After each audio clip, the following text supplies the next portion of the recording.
Hola, gracias por escuchar el programa de hoy. Soy Julio Muñiz. Mi invitado es Eduardo Crestol. Eduardo es conferencista en creatividad, innovación y desarrollo del capital humano. Colaborador en muchos medios en Argentina. También ha sido director de teatro y profesor de creatividad.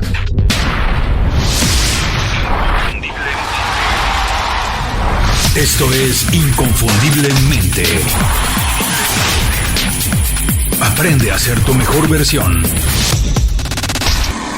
Eduardo, bienvenido Inconfundiblemente. Muchísimas gracias por hacer tiempo para platicar con nosotros en estos días tan especiales. Eduardo, has hecho muchas cosas. Quien ha tenido oportunidad además de ver tu plática TED lo sabe. Pero cuando conoces a alguien por primera vez y te pregunta, Eduardo, ¿a qué te dedicas? ¿Cómo te ganas la vida? ¿Cómo se lo puedes explicar de la manera más sencilla para que todo el mundo lo entienda? Bueno, hola Julio, ¿qué tal? ¿Cómo estás? Hola para toda la audiencia. Muy difícil saber exactamente de la que uno... porque en realidad este concepto de aprendizaje permanente que aparece en los últimos años tiene que ver con eso. Dado que estamos en un contexto cambiante y dado que en mi caso particular y en el de muchos, las pasiones son diversas, desde deportivas, artísticas, intelectuales, académicas o empresarias.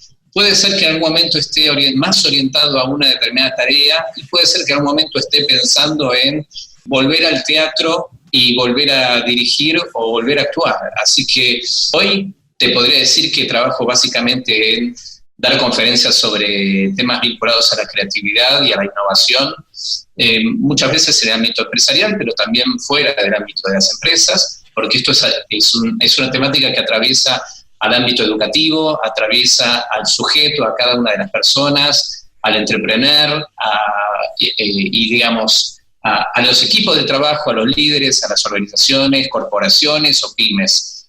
Así que de alguna manera abordo cualquiera de estas áreas, ya sea en conferencias, en actividades académicas, o a través de actividades puntuales como en las que estamos haciendo en este momento.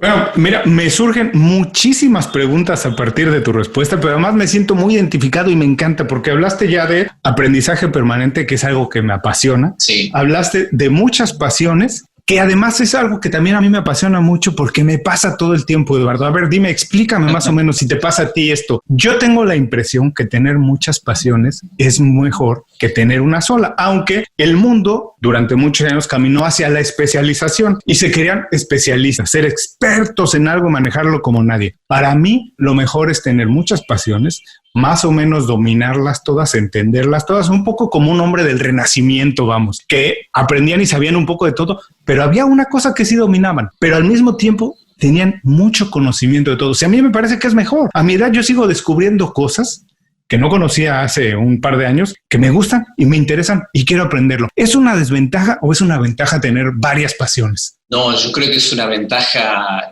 De alguna manera me convertí en un especialista en la diversidad. O sea, no es que no tenga una especialidad. Mi especialidad es la diversidad.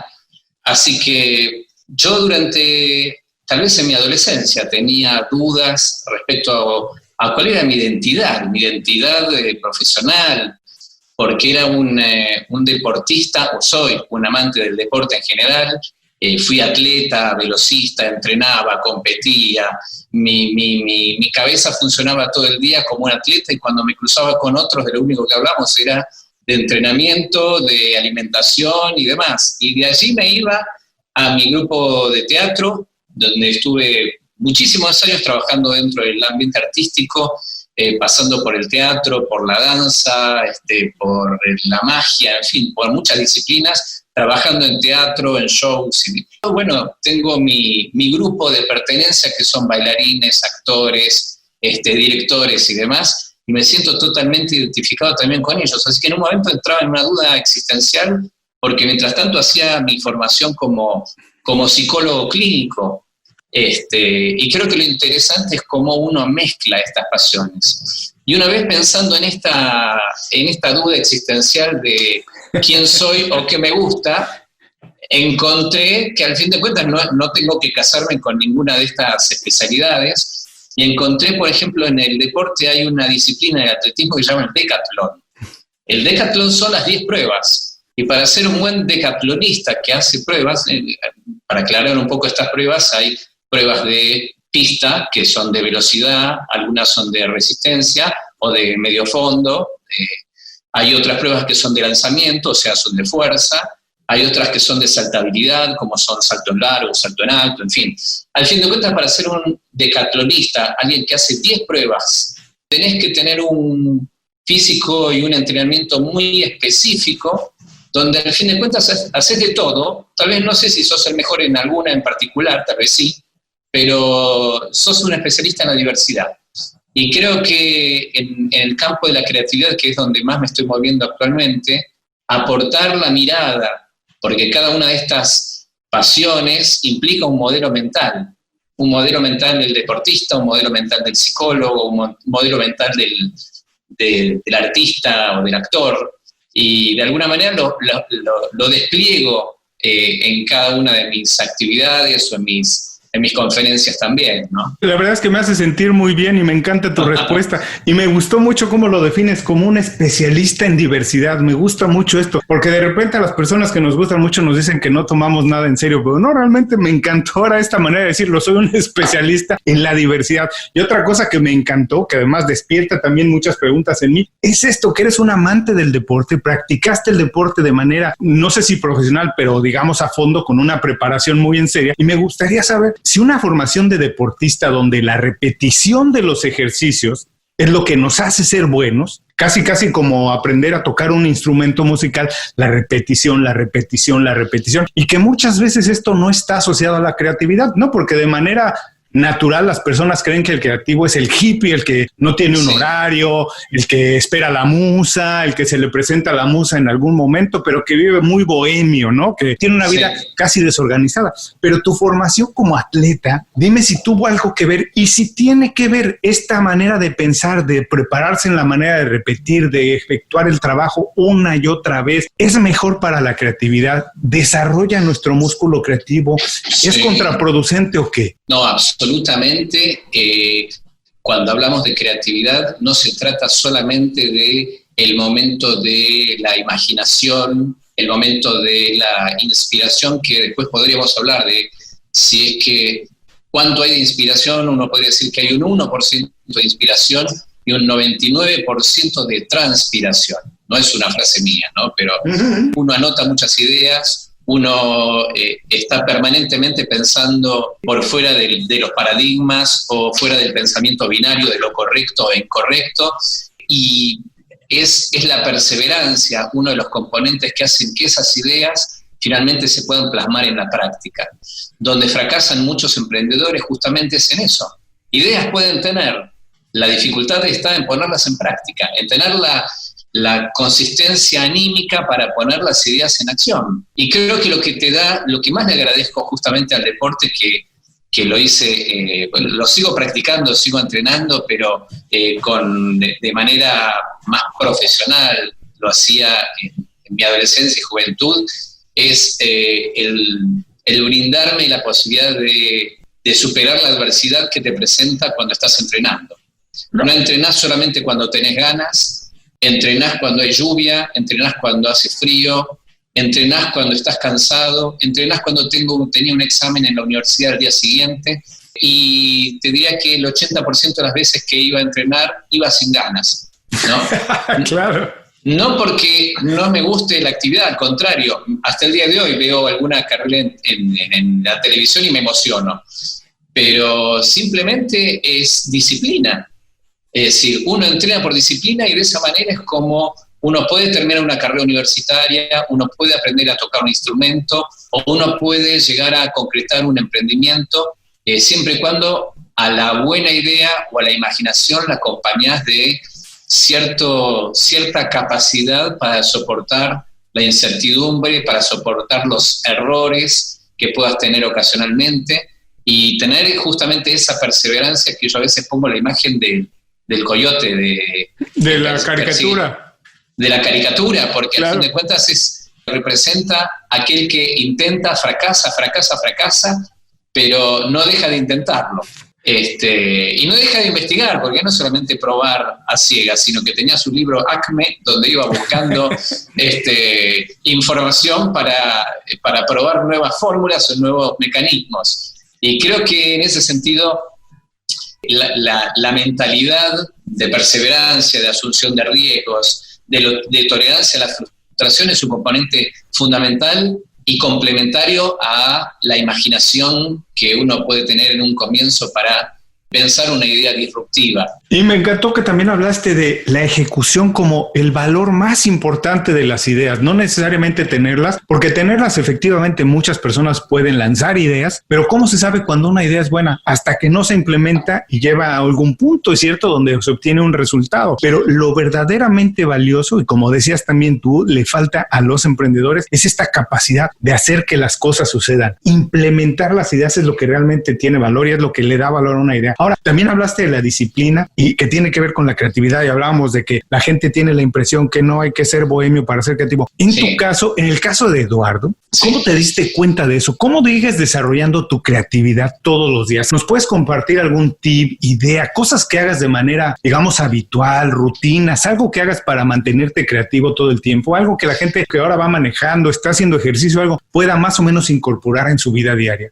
Lo primero que hago, en realidad hay toda una historia detrás, hay una historia familiar, casi te diría, donde el humor siempre estuvo presente en mi familia y el humor también estaba muy presente en mí. Lo que te aporta es un mecanismo bastante parecido a lo que significa la creatividad, porque cuando cuentas un cuento, una historia, un chiste, estás rompiendo con el sentido tradicional o el sentido esperado en el remate de esa historia. Entonces, si el humor significa la ruptura del sentido de lo esperado, de lo conocido, es lo más parecido a lo que sucede en creatividad, romper con el sentido tradicional de lo que estás tratando de hacer. Así que el ejercicio del humor es un elemento importante. El anotar permanentemente cosas lo hago todos los días escribo. Mismo en este contexto bastante extraño, uno diría, bueno, ahora no hay que hacer nada, hay que esperar a que pase esta situación, y en realidad hay un montón hay muchas oportunidades que también van surgiendo, depende, lamentablemente, ¿no? Pero dado que estamos en un contexto cambiante, bueno, la idea de reinventarme y de pensar nuevas ideas, aunque no las pueda ejecutar hoy, porque tal vez no tengo el socio adecuado, o no tengo el dinero adecuado, o no tengo el tiempo porque estoy abocado a otro tipo de tareas, pero igual esas ideas las anoto y trato de reunirme permanentemente con gente. Trato de tomar café o trato de tomar un trago todas las semanas con alguien distinto, de tanta gente que uno conoce a lo largo de la vida. Compartimos un café, charlamos de la vida y vemos si podemos generar sinergia y que surja alguna propuesta en común. La mayoría de esos cafés que uno comparte terminan simplemente en eso, pero tal vez en algún momento algún café que te tomaste hace 3 años te sirvió para que te vuelvan a convocar o vuelva a fusionarse y aparezca alguna idea interesante. Así que esto de pensar la creatividad como un hecho dialéctico, no como un hecho individual, no como la estatua del pensador de Rodin, donde está como metido hacia adentro, como una cosa introspectiva. Entiendo que hay ciertas profesiones donde tal vez, supongamos un escritor, por ejemplo, la creatividad tenga más que ver con una cosa más individual. Pero tanto en el ámbito de las empresas, como un empresario pyme, como un emprendedor, como cualquier persona que trabaje en educación, en fin, la mejor forma de tener buenas ideas es tratando de compartir o pensar la creatividad como un hecho dialéctico, un hecho de intercambio que se produce en la conexión con un otro. Es como pensar que un jugador de fútbol tiene que tomar la pelota en la mitad de la cancha y eludir a todos los jugadores hasta hacer el gol. Y la verdad que esto sucede muy de vez en cuando. Lo mejor es pasar la pelota a otro compañero y entre todos construir la jugada para que finalmente concretemos el éxito o el gol. De esa manera se construyen también las ideas, en el intercambio. Bueno, voy a caer en un lugar común, ¿cierto? Por ser argentino te debe de gustar el fútbol. Bueno, a mí por ser mexicano también me gusta mucho, pero fíjate, yo jugué mucho tiempo fútbol. Jugué hasta en una reserva profesional en México y yo he dicho muchas veces, lo tengo escrito en el blog, que la parte que más me gustaba de jugar fútbol era exactamente esa, al momento de tomar el balón y organizar el ataque. Porque el momento de anotar un gol es un momento y pasa 2 o 3 veces en el partido, pero el momento de organizar el ataque, de ver cuáles son tus oportunidades, tus jugadores más fuertes, las debilidades del otro equipo y cómo organizas el ataque, esa acción pasa muchas veces durante el juego. Así que si disfrutas más de esa acción, vas a disfrutar mucho más el juego que nada más el momento de anotar el gol, que si bien te va, pues que 3, 4 veces pasará en un partido, ¿cierto? Pero la otra tienes muchas oportunidades de que suceda. Además, yo también siempre he dicho que los jugadores que son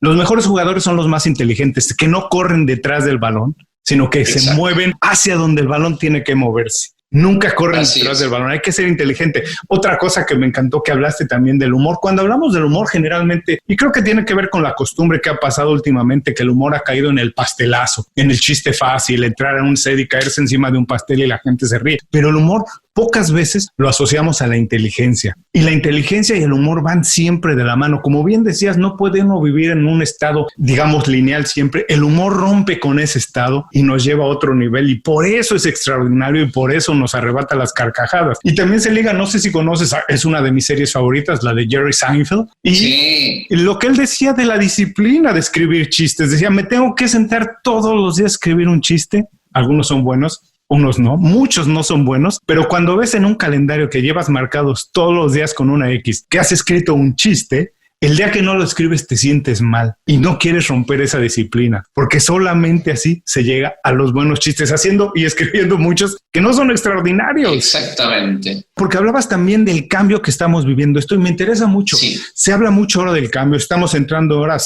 incluso se habla mucho de la cuarta revolución industrial, la era de la inteligencia artificial, y es también un lugar común hablar cuando vemos un nuevo aparato, un gadget. ¡Qué creativos! Salen una iPad nueva o qué sé yo, ahora el Zoom, esto como estamos haciendo esta llamada, y la gente en términos generales dice que es algo muy creativo. Pero ¿cuál es el papel de la creatividad en la innovación? ¿Qué papel juega? ¿La va liderando? ¿Van acompañadas? ¿Cómo conviven la innovación y la creatividad?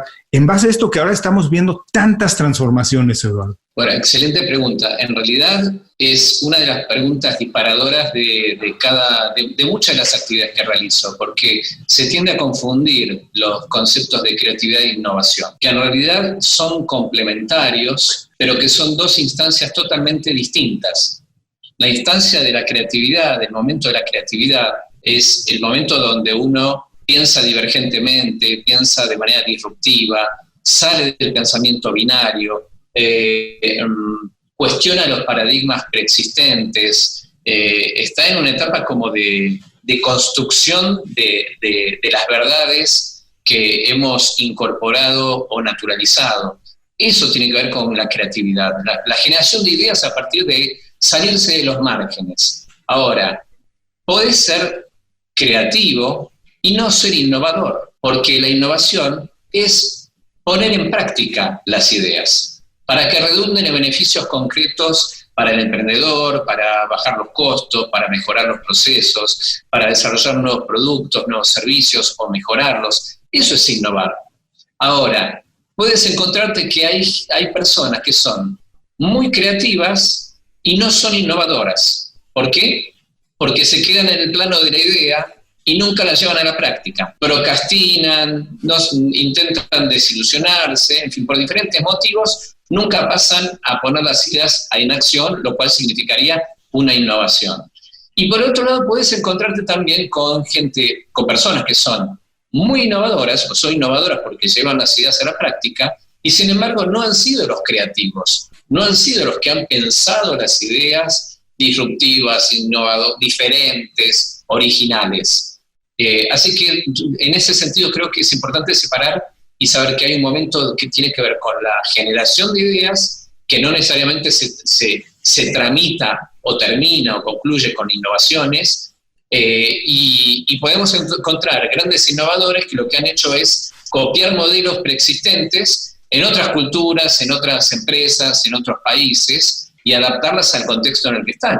Me encanta esto que dices. Yo casi toda mi vida, muchos años de mi vida, he trabajado en la industria del entretenimiento y específicamente en la industria de la música. Y muchas veces hablando con los músicos hablaba de esto que les decía, si quieres innovar, tienes que empezar a escuchar otro tipo de música. No puedes escuchar siempre la música que haces porque vas a acabar repitiendo las mismas ideas. Tienes que salir, atreverte, ir a oír otras cosas. Ray Kudervay escucha la música cubana y después hace un disco extraordinario de música influenciada por música cubana. Y así las cosas van cambiando, pero hay que salir de donde está siempre. Hay que traer ideas de otro lugar, incorporarlas a nuestra vida, porque esa es la verdadera innovación. Me encantó. Y esto además que me dices que la innovación y la creatividad son distintas, van de la mano. Y se me ocurre pensar, para todos los que nos están escuchando, que van manejando otra vez, haciendo ejercicio, hablamos otra vez de que la creatividad se tiene como algo que no es de todos, como que hay unos que son tocados por la creatividad y pueden crear cosas muy distintas durante su vida. Todos tenemos la creatividad como parte de nuestro cerebro, de nuestra mente. Todos podemos desarrollarla. Es algo de todos si nos dedicamos a trabajar en ella, Eduardo. Sí, por supuesto. Te diría más. La educación que recibimos habitualmente es una educación que valora más la repetición, la memorización, el concepto, como decía antes, de lo correcto y lo incorrecto, de pensar dentro de los márgenes, pero todo lo que tenga que ver con la imaginación, con la desestructuración, no es algo que se enseñe o se entrene.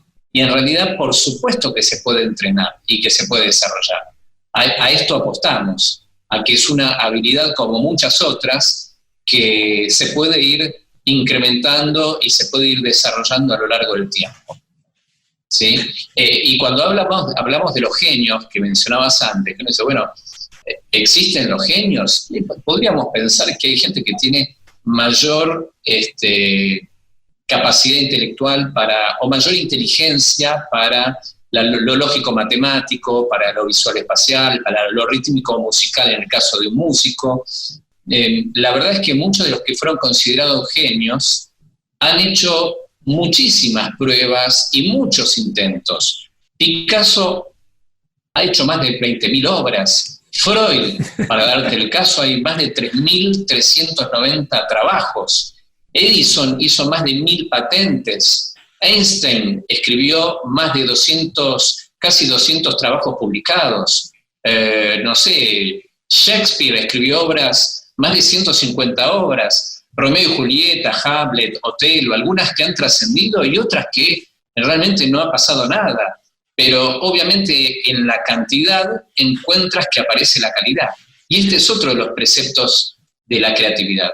El volumen que uno pueda generar, la gran cantidad, en la medida que todo el tiempo estés generando ideas, anotando ideas, construyendo ideas con otro, en algún momento de tanto volumen, alguna de estas ideas va a ser buena. Hablabas de la educación y es otro tema que me apasiona. Esto, no sé dónde lo leí alguna vez, que desde niños nos enseñan a celebrar el logro, el éxito, pero nunca el esfuerzo. Y que poco a poco el niño empieza a hacer únicamente las cosas que le salen bien para ser celebrado, porque quiere que sus padres le celebren, que la familia le celebre. Y empieza a alejarse de las cosas que no le salen bien. Y empieza a alejarse del intentar cosas. Y deja de intentar. Y desde ese momento empezamos a inhibir nuestra creatividad. Eso, la capacidad de atreverse, de hacer, como estos grandes genios que dices que, bueno, realmente los hizo genios el trabajo y la edición, finalmente, ¿no? Hay que hacer 1.000 obras y después editarlo y te quedas con las 10 que se cuelgan en los museos y así eres un genio, pero realmente tienes 2.000 obras atrás. La edición es la que hace la importancia. Me encantó esta parte también de que hay que atreverse, hay que tener volumen de trabajo. No todo va a ser bueno, pero hay que hacerlo, hay que lanzarlo y además exponerlo a la crítica, ¿no? Que la gente también lo juzgue, no tener miedo de eso. Sí, hay una frase que dice algo así, no sé exactamente, pero dice, hay que besar muchos sapos para encontrar el príncipe azul. Definitivamente. Oye, dime una cosa, ¿cómo llegaste a todas estas ideas? La verdad es que no es fácil hablar de creatividad, no muchas personas aprenden de creatividad, hablan de ella con esta claridad. ¿Cómo fue que te diste cuenta que aquí estaba tu vocación? Encontrar la vocación no es lo más sencillo, a veces cuesta muchos esfuerzos, trabajos, intentos, pero lo hiciste solo, lo hiciste con un mentor, con un coach, con un guía. ¿Cómo fue que encontraste que aquí en la diversidad de hablar de la creatividad era donde te sentías más cómodo, donde podías aportar mucho valor? Bueno, empecé a estudiar teatro desde muy chico, que era de los 12 años ya estaba estudiando teatro y como te decía, provengo de una familia donde el humor era un condimento importante y creo que ayuda mucho a esta idea del pensamiento disruptivo. Pero la formación artística tan temprana hizo que pueda contrarrestar la formación tan academicista, tan de memorización y repetición que comentaba antes. Y creo que en el momento, si bien atendía pacientes, o cada tanto hasta el día de hoy, atiendo pacientes en consultorio en alguna eventualidad, empecé a sentir que tenía un background mucho más grande en todo lo que tenía que ver con el pensamiento creativo que lo que había desarrollado. Me parecía más importante. Tengo una imagen de 2 carteles que había pegados en la universidad después que me había graduado. Un posgrado que tenía que ver con la psicología del deporte y un posgrado que tenía que ver con creatividad e innovación. Y me acuerdo que miraba uno y otro cartel y no me decidía por cuál hacer. Finalmente me volqué al de creatividad e innovación. Y bueno, a partir de ahí me empecé a formar académicamente y después empecé obviamente a incursionar dentro del ámbito de las organizaciones y a mezclar todo lo que tenía en cuanto a lo que había desarrollado en educación no formal, que también ejercí. Hay que decirle a las personas, porque no lo dije en la presentación, que eres licenciado en psicología. Sí. Te quiero preguntar rápidamente, lo que aprendiste estudiando psicología, ¿qué tomas de ahí que te puedas traer? Ahora hablábamos de llevarnos cosas de una industria a otra para innovar. ¿Qué aprendiste en psicología que te ha funcionado mejor para trabajar en organizaciones, para despertar la creatividad en emprendedores, en organizaciones, para crear el grupo de teatro? ¿Qué es lo que más pudiste llevarte de ese terreno, del campo de la psicología, extrapolarlo y hacerlo crecer en la parte creativa? Yo diría que lo que más aprendí es a entender que más allá de las técnicas que hoy por hoy aparecen a través de metodologías, desde el design thinking o de muchas otras, de metodologías ágiles, y más allá de las técnicas hay un sujeto, y que si el sujeto, digamos, o la persona, si las fallas están en el sujeto, si la persona tiene una visión siempre pesimista acerca de sus propias percepciones, de sus propias ideas, si tiene miedo al fracaso, si no es capaz de asumir riesgos, si no tiene tolerancia a la frustración, si siempre se mueve dentro de una zona de confort, en fin, hay muchos componentes que tienen que ver primero con el sujeto para después ver si administro técnicas y generamos ideas innovadoras, porque la traba generalmente aparece en el emprendedor, en su, digamos, imposibilidad de plasmar las ideas o de no creer en ellas. Saliéndome un poco de esto, pero que tiene que ver con algo de esta lectura, de lo que te decía de la diversidad. En general leo muchos libros al mismo tiempo. No sé si recuerdas el conjunto Kansas. Sí, claro. Bueno, Kansas, ahora no me acuerdo los nombres, pero estuve en los últimos días leyendo sobre este tema, pero uno de los temas, el tema más famoso, no me acuerdo cómo se llama, si era polvo sobre... Sí, Dust in the Wind, polvo en el viento. Exacto. Bueno, muy interesante leer un poco la historia, porque el mismo autor, el mismo compositor, cuando llevó su tema al grupo y le dijeron, ¿tienes algún tema más para aportar al disco? Dijo, tengo uno, pero no va con nuestra línea, que es rock. Hoy es classic rock. Sí, bueno, la cuestión es que no encajaba un poco con la línea musical de Kansas, pero a pesar de que él no quería, el grupo dijo, no, sí, lo vamos a incorporar. Y terminó siendo el mayor éxito del conjunto. Entonces, ¿dónde estaba el obstáculo? Y el obstáculo estaba justamente en su propia percepción de su propia obra. Por eso, a veces el aporte de la mirada de otros puede ser interesante, ya sea para mejorar la propia idea o ya sea para ayudarnos a ponerla en práctica. Visita inconfundiblemente.com. Descarga nuestras herramientas y aprende a ser tu mejor versión. Gracias por seguir con nosotros. Estoy platicando con Eduardo Crestol. Eduardo, estamos entrando a la segunda parte de la entrevista. La idea aquí es compartir un poco más de las herramientas que has utilizado tú, las que te han ayudado a diseñar tu estilo de vida, a conseguir los logros que has conseguido. Y lo primero que se me ocurre preguntarte, ya nos has hablado un poco de eso, pero ¿qué hábitos de manera personal, qué hábitos personales consideras tú, Eduardo, que han sido los más definitivos en tu carrera? Los que te han ayudado a alcanzar los logros más grandes. Bueno, uno más o menos lo comenté anteriormente, que tenía que ver con el deporte, el entrenamiento, y que fundamentalmente lo que más destaco es la mentalidad, ¿no? Lo que te aporta, más allá de un buen estado físico, que lo puedes tener en un momento, pero con los años lo puedes ir perdiendo, lo que puede ser que te deje de manera permanente es una forma de enfrentar la adversidad y enfrentar los dolores, y continuar a pesar del cansancio que puedes tener en algún momento. Siento que el arte me aportó esta cuestión de la co-construcción, de trabajar con el otro, de la importancia de la empatía y del trabajo colectivo. Y en ese sentido es fundamental. Y creo que la actividad académica, como decía recién, la psicología te aporta esta mirada acerca del sujeto, y las técnicas de creatividad también me parecen elementos muy valiosos para ayudar a convertir esas intenciones creativas en verdaderas ideas. Porque a veces Edward de Bono, que era uno de los primeros, de los precursores que hablaba del pensamiento lateral, del pensamiento creativo, decía que hay estructuras que son limitantes. Por ejemplo, las vías de un tren te limitan porque no dejan que el tren se descarrile. Ahora, hay estructuras que pueden ser liberadoras. Por ejemplo, una escalera. Una escalera te permite acceder a lugares que de otro modo no podrías llegar. Así que creo que si uno utiliza metodologías o técnicas, te pueden ayudar a encauzar el pensamiento creativo grupal o individual.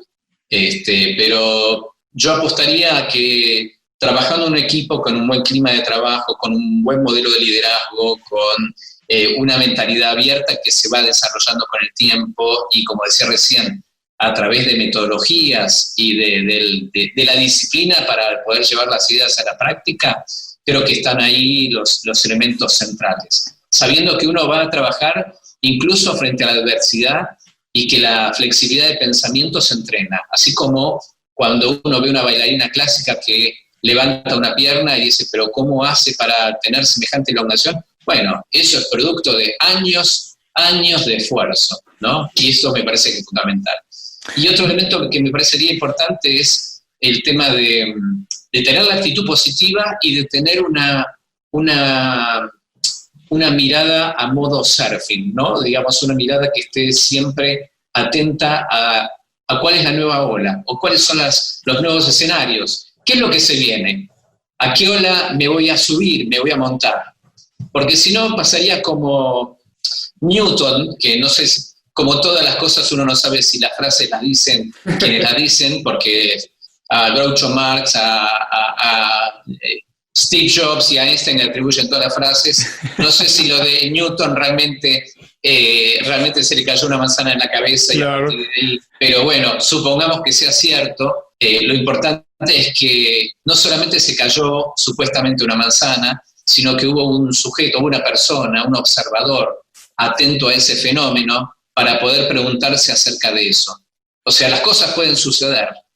El tema es que haya alguien que se esté preguntando, ¿no? Y creo que la creatividad tiene más que ver con la pregunta que con las respuestas, que con las afirmaciones. Que lo que uno busca es justamente generar el vacío, la duda, una cosa casi diría filosófica en el sentido de la deconstrucción de la verdad, para que después podamos pensar de qué otras formas, en qué otros formatos podríamos pensar nuevas ideas, ¿no? Pero lo primero que tenemos que hacer es remover la tierra. No se puede sembrar semillas de cambio en un camino asfaltado.